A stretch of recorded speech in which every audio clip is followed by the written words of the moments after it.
ఇంతకుముందే ఒక బాధితురాలు అన్యాయంగా ఇలాంటి బాధితులు ఎంతో మంది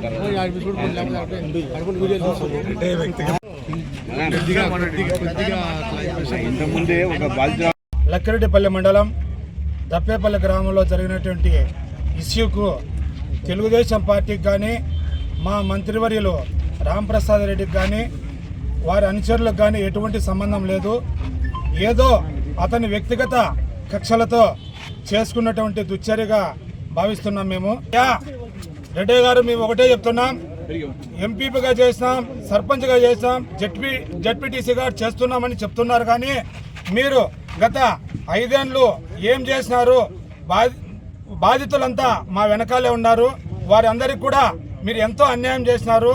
ఈ పాపాలన్నీ పండించే రోజులు దగ్గరలో ఉన్నాయి.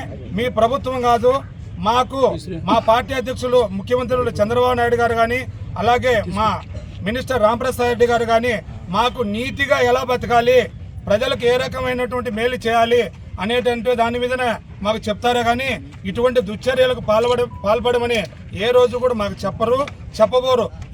మీరు చేసినటువంటి పాపాలే ఈరోజు నిన్న జరిగినటువంటి సంఘటన ఏదైతే ఉందో దాంట్లో భాగంగానే జరిగింది. కానీ మాజీ ఎమ్మెల్యే శ్రీకాంత్ రెడ్డి గారు ఒకటి చెప్పారు.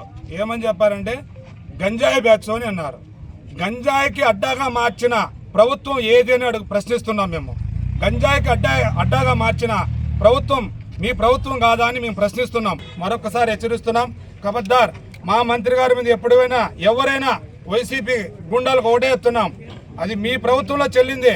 ఈ ప్రభుత్వంలో అటువంటి కూటమి ప్రభుత్వంలో అటువంటి చెల్లబోనియమని కూడా మరొకసారి హెచ్చరిస్తున్నాం. సెల్ ఫోన్లు ఉన్నాయి. ఏ చిన్న చర్య జరిగినా కూడా మీరు చూస్తున్నారు, సోషల్ మీడియాలో చూస్తున్నారు. ఏ చిన్న విషయం జరిగినా కూడా సోషల్ మీడియాలో బంధించి పెడుతున్నారు. కానీ నిన్న అంత ఇష్యూ జరిగే కత్తులు ఖడ్గాళ్ళు తీసుకొని వచ్చి, కట్టలు తీసుకొని వచ్చి, ముసుగులు వేసుకొని వచ్చి, ఈ ముసుగు దొంగలు మీ వాళ్ళే. కానీ మా వాళ్ళు అయితే మీరు ఎందుకు వీడియోలు తీలా? దీని మీద మేము ప్రశ్నిస్తాం. ప్రెస్ వాళ్ళ ద్వారా మేము ప్రశ్నిస్తున్నాం. ముసుగు చిన్న విషయం జరిగినా కూడా సోషల్ మీడియాలో పోస్టులు చేసేటువంటి పరిస్థితి ఈ రోజు అయితే ఉంది. కానీ సీసీ ఫుటేజ్లు అన్నీ ఉన్నాయి. ముసుగు దొంగలు మా వాళ్ళు అయితే మీరు ఎందుకు వీడియోలు తీసి సోషల్ మీడియాలో పెట్టలే? అయ్యా, ఈ ముసుగు దొంగలు కత్తులు ఎత్తుకొచ్చిన, ఖడ్గాలు తెచ్చినారు, మాకు అన్యాయం జరిగిందని చెప్పచ్చు. ఎందుకు మీరు తీయలేకపోయినారు? మీరు అందరూ ఇంట్లోనే ఉన్నామన్నారు, మా కొడుకున్నాడు, మేమున్నాము, అందరూ ఉన్నామన్నారు. మీ దగ్గర సెల్ ఫోన్లు లేవా? మా వాళ్ళు తప్పు చేసి ఉంటే ఈరోజు చూపియండి. సీసీ ఫుటేజ్లో కానీ మీరు తీసిన వీడియోలో కానీ ఏదైనా ఉంటే తీసుకోండి. కానీ అతనికి వాళ్ళ కుమారుడు క్రికెట్ బుక్కి, ఆయన కూడా క్రికెట్ బుక్కి, దాంట్లో కూడా వ్యక్తిగతంగా చాలా కక్షలు ఉన్నాయి. వాళ్ళు ఇదివరకే చాలా సార్లు గొడవలు పడిన సందర్భాలు కూడా ఉన్నాయి. కొన్ని సందర్భాలు చాలా అయితే ఉన్నాయి. వీటన్నిటి మీద జరిగింది. అంతేగాని మాకు కానీ ఎటువంటి సంబంధం లేదని చెప్పుకుంటున్నాం.